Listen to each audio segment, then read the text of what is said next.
స్త్రీలకు ఇక్కడ జుట్టు ఉంటే వాళ్లకు తిరుగులేదు. ఈరోజు మనం ఈ వీడియోలో కొన్ని గుర్తుల గురించి, అవి మహిళల యొక్క భాగ్యాన్ని తెలియజేస్తాయి అని ఇప్పుడు ఈ వీడియోలో మనం తెలుసుకుందాం. దాంతోపాటు ఏ మహిళకైతే మీసం ఉంటుందో ఆ విషయం గురించి కూడా శాస్త్రం ఏం చెబుతుందో తెలుసుకుందాం. హిందూ ధర్మశాస్త్రంలో స్త్రీని ఇంటి లక్ష్మిగా చెబుతారు. అందరూ లక్ష్మీదేవికి పూజలు చేస్తూ ఉంటారు. అలాగే ఇంట్లో ఆడపిల్ల పుట్టినట్లయితే ఇంట్లోకి లక్ష్మీదేవి వచ్చిందని సంతోషపడతారు. దానితో పాటు ఆడపిల్ల పెద్దదైన తర్వాత ఆమెకు వివాహం జరిగి మొదటిసారి అత్తారింట్లో అడుగుపెట్టినప్పుడు ప్రజలందరూ కూడా లక్ష్మీదేవి మీ ఇంటికి వచ్చిందని అంటారు. స్త్రీని లక్ష్మీ స్వరూపంగా భావించాలని పురాణాలు చెబుతున్నాయి. అలాగే ఆడపిల్ల కూడా తమ తల్లిదండ్రుల కోసం సౌభాగ్యాన్ని తీసుకొని వస్తుంది. సాముద్రిక శాస్త్రంలో సౌభాగ్యవతి అయిన స్త్రీల కోసం కొన్ని విశేషాలు చెప్పబడ్డాయి.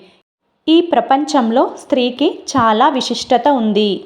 ఆమె కొత్త జీవితానికి మూలాధారం అవుతుంది.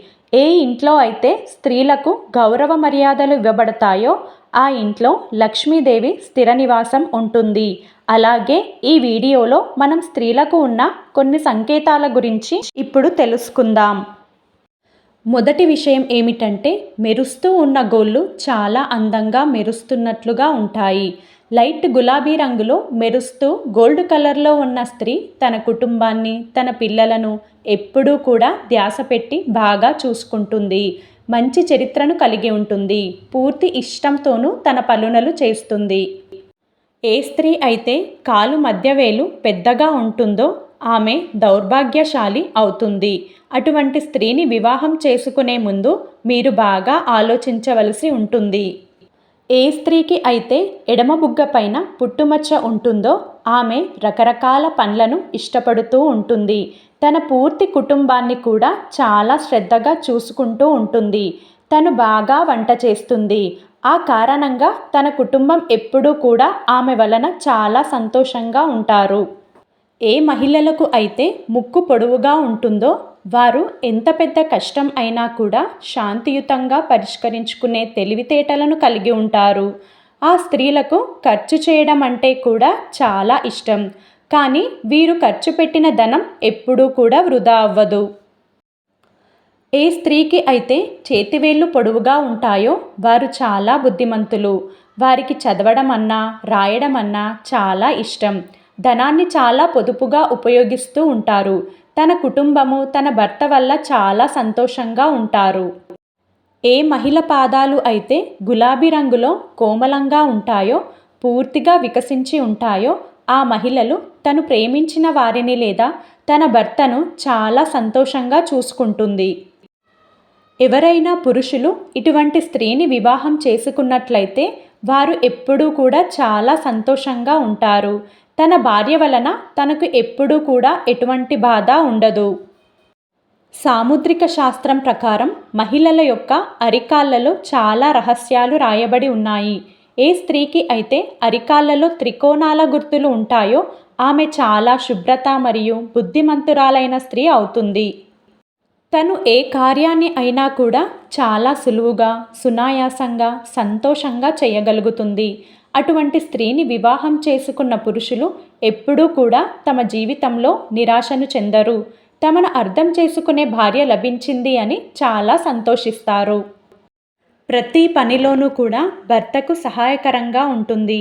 ఏ స్త్రీ అరికాలిలో అయితే త్రికోణాలు ఉంటాయో వారు భాగ్యశీలులు అవుతారు.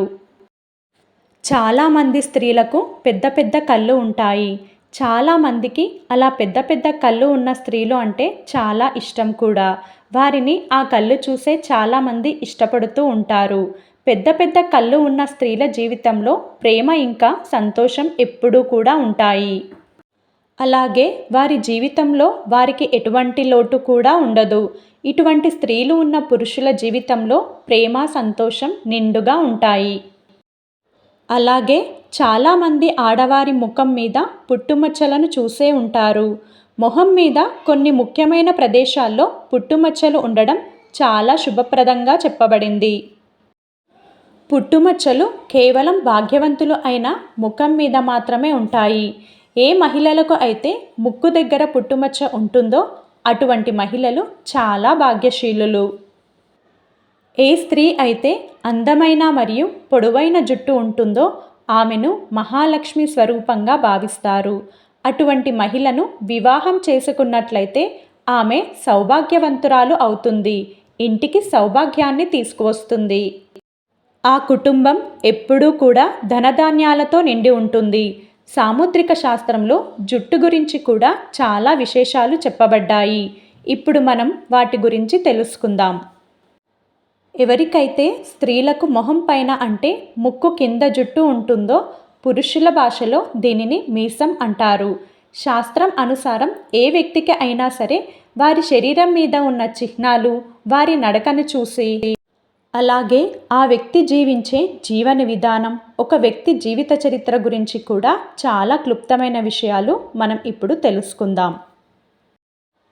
ఏ స్త్రీలకు అయితే పెదాలపై భాగంలో వెంట్రుకలు ఉంటాయో వారి స్వభావం ఎలా ఉంటుంది, వారు మంచివారా లేక చెడ్డవారా, అసలు వారి దగ్గరకు ధనం వస్తుందా రాదా.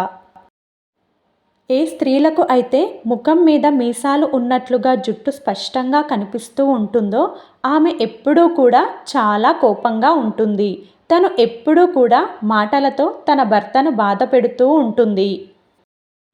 తన మాటలనే భర్త వినాలని అజామాయిషిని చెలాయిస్తూ ఉంటుంది. ఒక్కొక్కసారి తన స్వభావము చాలా క్రూరంగా ఉంటుంది. తన మాటలని ఎదుటివారు వినాలి, లేదంటే ఎక్కడి వరకు అయినా వెళ్ళడానికి తను సిద్ధంగా ఉంటుంది. అటువంటి స్త్రీలు తమ పూర్తి కుటుంబాన్ని చేతుల్లోకి తీసుకొని తమ మాటపైనే నడవాలి అని అనుకుంటారు. ఒకవేళ వారి మాట వినకపోతే కోపాన్ని చూపిస్తూ ఉంటారు. అటువంటి స్త్రీలు పూర్తి కుటుంబాన్ని కూడా సర్వనాశనం చేస్తూ ఉంటారు. ఇంట్లో ధనాన్ని, వైభవాన్ని నాశనం చేస్తారు. ఏ విధంగా అయితే మిర్రర్ మన శరీరాన్ని మనకు చూపిస్తుందో అదే విధంగా మన శరీరం మీద ఉన్న గుర్తులు మన శరీరం లోపల ఉన్న విషయాలను బయటకు చూపిస్తూ ఉంటాయి. అదేవిధంగా ఏ స్త్రీకి అయితే పళ్ళు లావుగా బయటకు వచ్చి ఉంటాయో ఆ మహిళల యొక్క జీవితం ఎప్పుడూ కూడా దుఃఖాలతో నిండి ఉంటుంది. చిగుర్ల దగ్గర నుండి నల్లగా అయిపోవడం కూడా అలాంటి మహిళల గురించి శుభప్రదంగా చెప్పబడలేదు. ఏ స్త్రీలకు అయితే పాదాలు పగిలిపోయి చాలా అసహ్యంగా చిరాకుగా ఉంటాయో లక్ష్మీదేవి అటువంటి మహిళల వద్దకు వెళ్ళదు. లక్ష్మీదేవి అటువంటి స్త్రీలను వదిలి వెళ్ళిపోతుంది. ఇటువంటి స్త్రీలను కూడా అశుభంగా పరిగణిస్తారు. చాలామంది జ్యోతిష్యులు చెప్పినట్టు వారు కేవలం మొహాన్ని చూసి అన్ని విషయాలు చెబుతూ ఉంటారు. సాముద్రిక శాస్త్రం ప్రకారం 2 పళ్ళ మధ్య ఖాళీ ఉన్నప్పుడు ఆ వ్యక్తి యొక్క భాగ్యం ఎలా ఉంటుంది అంటే సాముద్రిక శాస్త్రంలో దీని గురించి విశేషంగా చెప్పబడి ఉంది. ఈ విషయం గురించి తెలుసుకున్న తర్వాత మీకు కూడా పళ్ళ మధ్యలో ఖాళీ ఉండడం అనేది మంచిగానే అనిపిస్తుంది. సాముద్రిక శాస్త్రం ప్రకారం ఎవరికైతే ముందు పళ్ళు పెద్దగా ఉంటాయో అలాగే 2 పళ్ళ మధ్యలో ఖాళీ ఉంటుందో వారు జీవితంలో ధనవంతులవుతారు. భవిష్యత్తులో వారు ఉన్నత శిఖరాలను పొందుతారు. ప్రతి పనిలోనూ కూడా సఫలతను సాధిస్తారు. ఏ స్త్రీలకు అయితే పెద్దగా 2 పళ్ళ మధ్య గ్యాప్ ఉంటుందో వారు చాలా బుద్ధిమంతులుగా చెప్పబడింది. వారు వారి జీవితాన్ని చాలా సంతోషంగా గడుపుతారు. వారు ఎటువంటి ఇబ్బందులను కూడా కలగకుండా వారి జీవితాన్ని చాలా ప్రశాంతంగా సంతోషంగా గడపాలి అని అనుకుంటారు. సమయాన్ని బట్టి అందుకు సాగాలి అని అనుకుంటూ ఉంటారు. ఈ 2 పళ్ళ మధ్యలో గ్యాప్ ఉన్న వారిని ఎవరైతే పెళ్లి చేసుకుంటారో వారి జీవితాన్ని కూడా వీరు సుఖమయం చేస్తారు. వీరి భాగ్యం వలన వీరి భర్త జీవితంలో కూడా పరివర్తన వస్తుంది. వీరిని ఒక శక్తి భాండాగారంగా కూడా చెప్పవచ్చు. వీరి ఎనర్జీ ఎప్పుడూ కూడా తగ్గదు. ఎంత పని చేస్తున్నా కూడా వీరికి ఎనర్జీ అనేది ఎప్పుడూ కూడా తగ్గదు. వీరికి వండడం అన్నా తినడం అన్నా కూడా చాలా ఇష్టం. అందువలన వీరికి ఎటువంటి ఇబ్బందులు కూడా ఉండవు. వారి కుటుంబంలో కానీ వారి చుట్టుపక్కల ఉన్న వారితో మంచి సంబంధాలను పెట్టుకుంటారు. ఈ వీడియో గనక మీకు నచ్చినట్లయితే ప్లీజ్ లైక్ చేసి మీ ఫ్రెండ్స్కి షేర్ చేయండి. అలాగే మా కొత్త వీడియోస్ మీకు వెంటనే చేరాలంటే మా ఛానల్ని సబ్స్క్రైబ్ చేసుకొని పక్కనే ఉన్నటువంటి బెల్ ఐకాన్ని ప్రెస్ చేయండి. ధన్యవాదములు.